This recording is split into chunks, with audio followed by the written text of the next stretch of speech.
കരുണയുടെ അവസാന മണിക്കൂർ എന്ന പുസ്തകത്തിലെ 12-ാമത്തെ സന്ദേശം. അതിഭയാനക ശിക്ഷ. ദൈവം ഓരോരുത്തരെയും മറ്റുള്ളവരുടെ രക്ഷയുടെ ഉത്തരവാദിത്തം കൂടി ഏൽപ്പിച്ചിട്ടുണ്ടെന്ന് ഓർമ്മിക്കുക. അവിടുത്തെ ദൗത്യം സ്നേഹത്തിന്റെ ശുശ്രൂഷ തന്നെ നിറവേറ്റാനുള്ള ഉത്തരവാദിത്തമാണ്.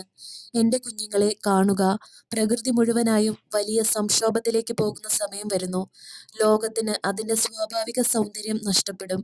അത് അങ്ങേയറ്റം ഭയാനകമായ ദുരന്തത്താൽ നിറയപ്പെടാൻ പോകുന്നു. മനുഷ്യർ മനസ്സ് തിരിഞ്ഞ് തങ്ങളുടെ ജീവിതം നവീകരിച്ചില്ലെങ്കിൽ എന്റെ പിതാവ് മാനവരാശിയുടെ മേൽ ഭയാനകമായ ഒരു ശിക്ഷ അഴിച്ചുവിടും.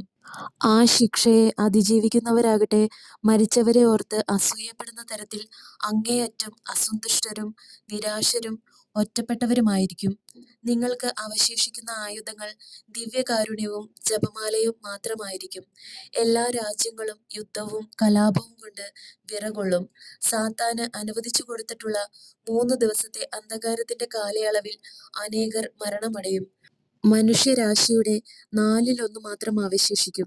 ഈ ത്രിദിന അന്ധകാരത്തിന്റെ ദിവസങ്ങളിലായിരിക്കും അനുതാപലേശമില്ലാതെ സഭയെ പീഡിപ്പിക്കുന്നവരുടെ മരണം സംഭവിക്കുന്നത്.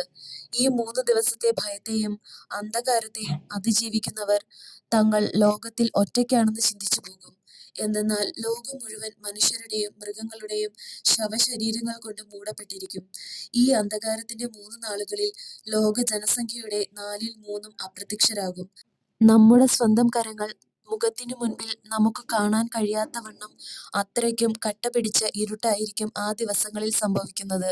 തീർച്ചയായും പ്രഭാതത്തിന് തൊട്ടു മുൻപാണല്ലോ അന്ധകാരം ഏറ്റവുമധികം ശക്തമായി കാണപ്പെടുന്നത്. എന്നാൽ പ്രഭാതം ഉദിക്കുക തന്നെ ചെയ്യും.